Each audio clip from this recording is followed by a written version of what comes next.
গল্প তোমাতেই বসবাস পর্ব 11-12 লিখেছেন নওশীন আদ্রিতা। কান্না করতে করতে এক পর্যায়ে যে চুপ করে যায় নওমি। নওমিকে চুপ করতে দেখে আদ্রি এবার জিজ্ঞেস করে ওঠে, বল এবার কি হয়েছে? কিছু না রে, হাসার চেষ্টা করে। সাথে সাথে আদ্রি নওমির গালে ঠাস করে থাপ্পড় বসায় দেয়। কি জিজ্ঞেস করছি তোকে? তুই আমাকে মারলি গালে হাত দিয়ে? হ্যাঁ মেরেছি। যদি এখন সোজাসুজি উত্তর না দিস আরও মারব। আমি তো 3 মাসের বড়, ভুলে যাস না। ভাই বোন দুইটাই শয়তান। কি হয়েছে বলবি এবার? তোর ভাই ডিভোর্স ফাইল করেছে। ডিভোর্স মানে? তোদের বিয়ে হলো কবে? নওমি এবার নিজের মাথায় নিজেই থাপ্পড় মারে। কি বলতে যাই কি বলে ফেলেছে। আদ্রিয়ানের মুখে ডিভোর্স শুনেই তার মাথা ঘুরে উঠেছিল। ওর সাথে যে আদ্র থাকবে সেটা সে বেমালুম ভুলে গিয়েছিল। আবার আদ্র জড়ায় ধরে যেন কষ্টটা আরও বেড়ে দ্বিগুণ হয়ে গেছিল। কি হলো বল? কিন্তু আদ্রিয়ান ভাইয়ার ডিভোর্স হবে কিভাবে? তার বিয়ে হলো কবে? আর তুই বা কেন এই বিষয় নিয়ে কান্না করছিস আজও? কারণ তোর আদ্রিয়ান ভাইয়ের বউ আমি। হোয়াট? কি বলছিস এইসব? তোর মাথাটা ঠিক আছে? নওমি মাথা দুলাই, সাথে সাথে আদ্র আর একটা থাপ্পড় বসায় দেয়। এবার মারলি কেন? সাথে সাথে আরও একটা থাপ্পড় মারে নওমির গালে। আর তোর মাঝে কি নির্ভাইয়ার আত্মা ভর করেছে নাকি আজও? হ্যাঁ? ব্যাস, সাথে সাথে আরও একটা থাপ্পড় পড়ে নাওমির গালে। তোদের বিয়ে হয়েছে আর আমাকে বলার প্রয়োজন বোধ অবধি করিসনি? আরে বাহ না, ভাইয়া কিছু বলছে না। তুই আর পরিবারের কথা না হয় বাদই দিলাম। আরে শান্ত হ বলছি। তো সব কাচুমচু করে জলদি। তখন আমি ক্লাস 6-এ পড়ি। ছোটবেলা থেকে আদ্রিয়ানের চোখ নওমির আলাদাই ভালো লাগতো। বোনের নজর থেকে আলাদাই অবশ্য। ছোটবেলা বলতে আর কি, ক্লাস 8 থেকে তখন তার মাথায় বোন আর প্রেমিকার দৃষ্টান্ত আলাদাই ছিল। আর সেই সুবাদে নওমিকে সে যেন বোন না অন্য নজরে দেখে তা প্রমাণ পায় নওমির প্রতি অগ্রাধিকার দেখেই। যেহেতু তখন তার 16 বছর ছিল আর নওমির 13। 10 বছরের মেয়ের মাথায় এই প্রেম অনুভূতি এইসব তো কিছু ঢুকবে না, এইটাই স্বাভাবিক। নওমির মাথাতে তখন এইসব কিছু ছিল না।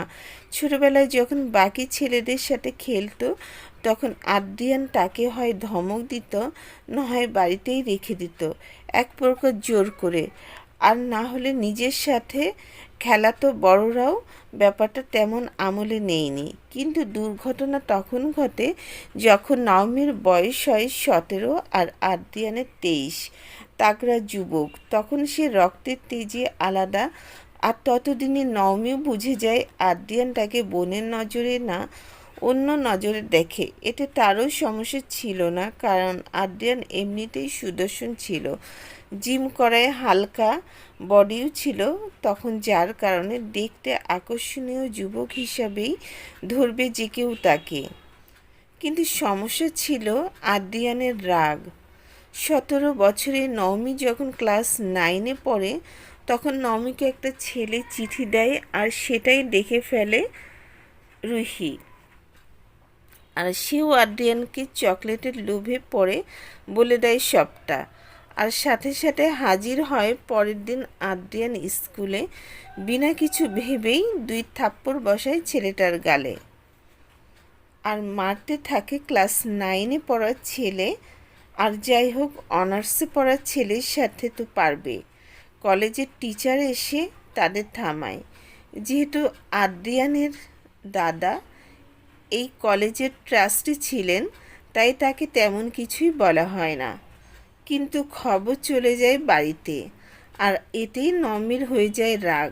সবার সামনেই আদ্রিয়ানকে থাপ্পড় মেরে বসে। সমস্যা কি? তোমার সবসময় আমার লাইফে হস্তক্ষেপ করো কেন? ভাল লাগে না? আর আমার এইসব আমি বিরক্ত হয়ে গেছি তোমার এইসব গুন্ডামো দেখে। কথায় কথায় মারপিট কেন, কি হয়? আপনার কিসের এই অধিকার দেখান আমার উপরে? ব্যাস, এই কয়েক লাইনই নওমি জীবন কাল বয়ে এনেছিল। আদ্রিয়ান সেদিনই বড়দের এক প্রকার জোর করে কাজে ডেকে এনে বিয়ে পড়ায় দেয়, কিন্তু শর্ত একটাই থাকে, আদ্রিয়ান নিজের পায়ে না দাঁড়ালো অবধি তাদের বিয়ে ধরা হবে না। আদ্রিয়ান নওমির কাছে যেতে পারবে না। আদ্রিয়ান সবার এই কথায় রাজি হয়ে যায় আর তাদের কথা অক্ষরে অক্ষরে পালনও করে। নওমিও ধীরে ধীরে আদ্রিয়ানের এই টক্সিক্স ভালোবাসাটাই মেটে উঠে। ঠিক টক্সিক্সে বলা যায় না, কারণ আদ্রিয়ান নওমির উপর কিছু নিয়ে কখনো জোর করেনি। শুধু ছেলেদের বেলায় আদ্রিয়ান একটু স্ট্রিক্ট হয়ে যায়, কিন্তু আদ্রিয়ান শুধু জেলাস হয় তা না, সেদিন প্রথমবারের মতো নওমি জেলাস হয়েছিল, আর সেটাই তাদের সম্পর্কের কাল হয়ে দাঁড়ায়। 6 মাস আগের কথা। নওমি তখন এক্সাম দিয়ে রেজাল্টের অপেক্ষা করছিল, তাই ফ্রেন্ডের সাথে আড্ডা দিতে তাদের কলেজের পাশে এক রেস্টুরেন্টে যায়। সেখানে দেখে আদ্রিয়ান একটা মেয়ের হাত ধরে বসে আছে, আর মেয়েটা আদ্রিয়ানের কাঁধে মাথা রেখে বসে আছে, যা দেখে মুহূর্তে বিনা কিছু ভেবে নওমি রেগে সেখানে যে মহিলাটাকে কিছু বলার সুযোগ না দিয়ে আদ্রিয়ান থেকে ছাড়িয়ে নিয়ে থাপ্পড় বসিয়ে দেয়। রেস্টুরেন্টের উপস্থিত সবাই অবাক হয়ে যায় মুহূর্তে। আদ্রিয়ান হতভম্ব হয়ে কিছু বলতে যাবে, তার আগেই নওমি আবারও হাত উঠাতে যায় আর আদ্রিয়ান ধরে ফেলে। নওমি, এটা কেমন ধরনের ব্যবহার? আপনি আমাকে প্রশ্ন করেন আর আমি নিজে কি করছেন? হ্যাঁ, এখানে অন্য মেয়েকে নিয়ে রঙলি লাচ্ছি। কেঁদেই ফেলল নওমি। নওমি মুখ সামলে, আপনি আসলেই একটা খারাপ। আর এই মেয়ে লজ্জা করে না একটা ছেলের সাথে? আর কিছু বলার আগে আদ্রিয়ান নওমির গালে থাপ্পড় বসিয়ে দেয়। আমি কার সাথে কি করি না করি তা একান্ত আমার বিষয়, সেখানে হস্তক্ষেপ করার তুমি কে? নওমি ফেলফেল করে তাকায় আদ্রিয়ানের দিকে। আমি কি কেউ না? না, তুমি কেউ না। নওমি আর কিছু না বলে সেখান থেকে চলে যায়। ওই যেহেতু মেয়েটা বলে ওঠে, ভাই এটা কি করলি তুই? রাগে তুই কি দিয়ে কি কি বলছিস, তোর মাথায় আছে? তো আর কি করতাম, মেয়েটা মুখে যা আসছিল তাই বলে দিচ্ছিল। স্বাভাবিক কিনা এটা যে কোনো মেয়ে তার স্বামীকে অন্য কারো সাথে দেখলে এমন রিয়াক্টই করবে, মানছি, কিন্তু ওর কি উচিত ছিল না আমাকে জিজ্ঞেস করে? আচ্ছা শান্ত হ, আমারই উচিত হয়নি এইভাবে তোকে জড়ায় ধরার। তুইও শুধু আমাকে সান্ত্বনাই দিতে চাচ্ছিলি। বাদ দে, ওকে আমি মানায় নিব, আর আঙ্কেলের আন্টিকেও আমি মানায় নিবনি তোর আর আসিফের বিয়ের ব্যাপারে। থ্যাংক দোস্ত, তুই না থাকলে আমি আর আসিফ এতদিন হয়তো আলাদাই হয়ে যেতাম। যা, আসিফ মেবি ওয়েট করছে। মেয়েটাকে মানায় নিস, বকিস না, বয়স কম তো, বুঝে আর কতই। আদ্রিয়ানের ক্লাসটাকে বিদায় নিয়েই বাসায় উদ্দেশ্য রওনা দেয়। বাসায় যেতেই দেখে নওমি ততক্ষণে কাউকে কিছু না বলেই নানি বাসায় চলে গেছে, আর মাঝ রাতেই যেই সবাইকে জানিয়েছে। বাড়ির কেউ আর এটা নিয়ে তেমন কিছু মনে করেনি, কারণ সে মাঝে মধ্যে নানি বাড়ি চলে যায়। আদ্রিয়ানও তার নিজের ইগো ধরে রাখতে নওমিকে নিতে যায় না, আর এতই নওমির অভিমান করে। বর্তমানে নওমির সামনে মাথা নিচু করে বসে আছে আদ্রি। সে কি বলবে বুঝে উঠতে পারছে না। আদ্রি মাথায় হাত দিয়ে বসে আছে, কি বলবে করবে কিছুই মাথায় আসছে না। এই বিয়ের সম্পর্কে সবাই জানে, ভাইয়ারা বাদে সবাই জানে। ভাইয়ারা জানে না কেন?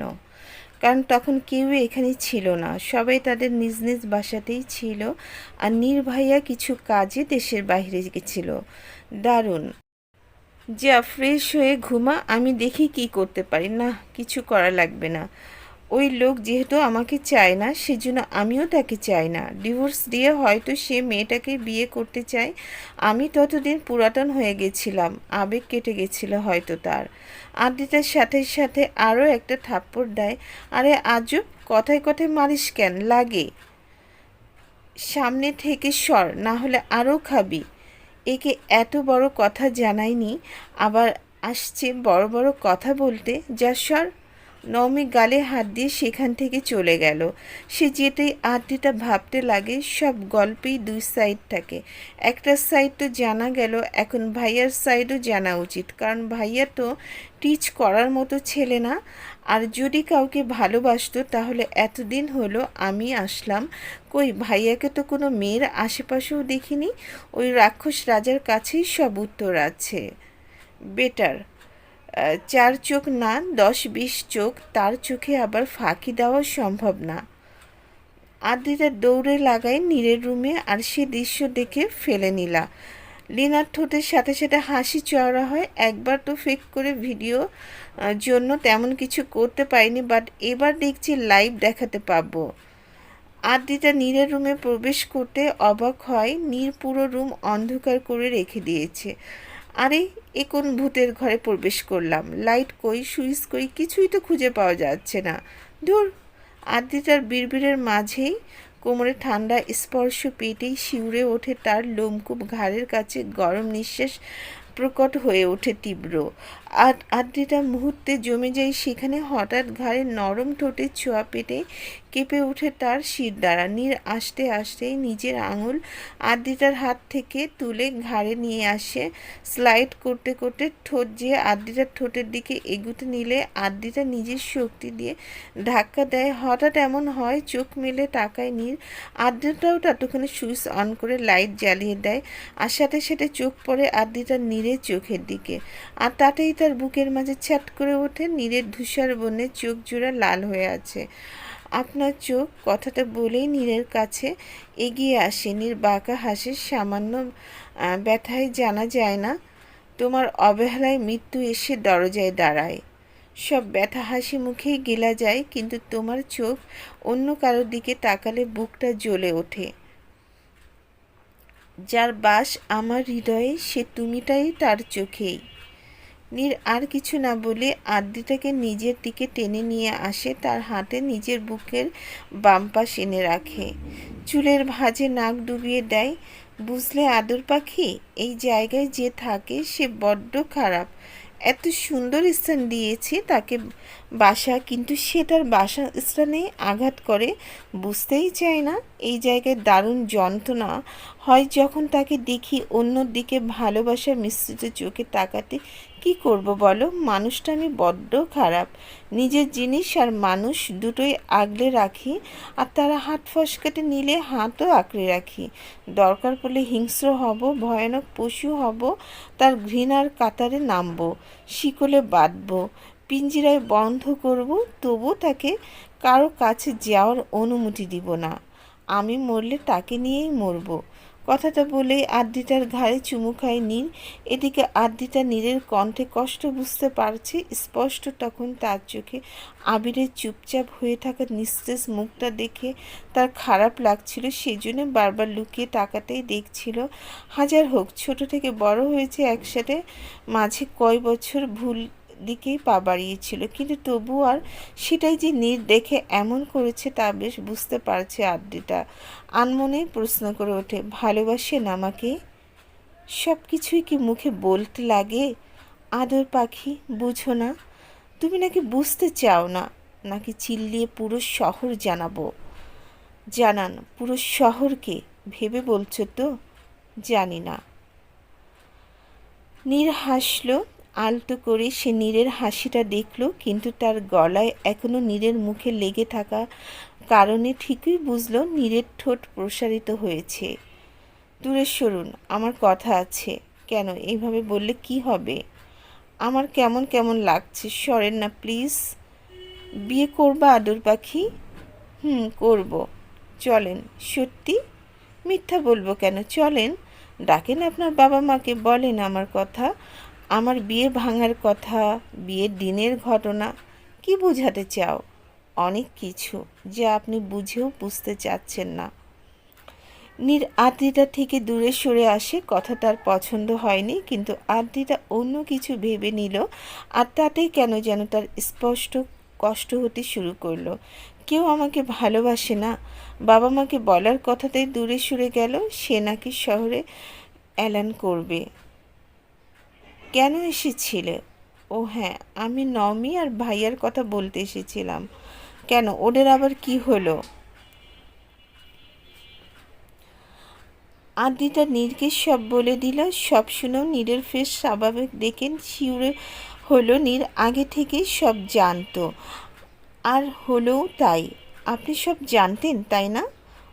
না জানার কি আছে? এখান থেকে যদি আমি খান আর চৌধুরী বাড়ির খোঁজ রাখতে পারি, তাহলে যেখানে থাকি সেখানে খোঁজ পাওয়া আমার কাছে খুব কঠিন ব্যাপার না। তাহলে কিছু করুন। কেন, আমি কি করব? আমি কি ওদের বিয়ে দিয়েছি? দেইনি, আমাকে জানানোও হয়নি সেখানে। এখন তারা ডিভোর্স দিবে, তাতে আমি কি করব? বিয়ে করেছে আর ডিভোর্স নিবে তারা। আপনি আসলেই একটা রাক্ষস রাজা। কেন, তুলে নিয়ে তোমাকে খেয়ে ফেলেছে নাকি? তোমাকে তো কোনোদিন কামড়েও দিলাম না, একটু কিস করতেই রাক্ষস। আর যখন আপনি আসলে একটা বেশরম। লজ্জা করলে আমার আর বাচ্চা কাচ্চাদের মুখ দেখতে হবে না, তাই এসব লজ্জার ভং ধরে লাভ নেই। কলেজে তো বহুত অ্যাটিটিউড নিয়ে চলেন, তাহলে এখানে এমন করেন কেন? নিজেকে সবার সাথে মিলাও কেন? কেন, আমি বাকিদের মতো না? কচু গাছের সাথে গলায় দড়ি দেওয়া আর তোমার সাথে কথা বলা এক। বের হও। আরে রাগেন কেন? না, তোমাকে কোলে নিয়ে নাচবো, আসো। শুনেন না, থাপ্পড় দিব নাটক করলে। এইভাবে বলতে পারলেন? শুনেন না প্লিজ। নীর আরও কি করবে? এইভাবে যদি প্রেয়সীর মুখের সামনে আদুরি করে ডাকে, তাহলে কি আর রাগ বিরক্তি রাখা যায়? কি চায় ভাইয়া আর নাওমির? করব, শর্ত আছে। কি শর্ত? গালে একটা কিস করতে হবে, জীবনেও না। তাহলে ভুলে যাও। এই এই এমন করেন কেন? কেমন করি? এতটা নির্দয় হয়েন না। তুমি প্রতিনিয়ত আমার সাথে নির্দয়ের মতো আচরণ করো, তখন তো আমি বলিনি। আর সামান্য কিস চাওয়াতেই নির্দয় বানাই দিলা? বাহ, বাটপার সব। আপনি ভালো না। বের হও, না হয় কিস দাও। যখন দিবা তখন কাজ করে দিব। এখন যাও, এক কাপ কফি করে নিয়ে আসো। আমাকে কি চাকর মনে হয়? না, বউ মনে হয়। যাও, না হলে ভুলে যাও হেল্পের কথা। ধ্যাত। আদ্রিতা যেতে নীর বিছানায় শুয়ে পড়ল, চোখ বন্ধ করে। বুকটা কেমন ভারী ভারী লাগছে, মনে হচ্ছে কিছু একটা হতে চলেছে। চায় না আদর পাখি আবার ঝড় আসুক। এত ঝড় ঝাপটা পার করার মতো শক্তি এখনো তোমার হয়নি। তোমাতেই বসবাস। পরবর্তী পার্ট শোনার জন্য সবাইকে আমন্ত্রণ থাকলো।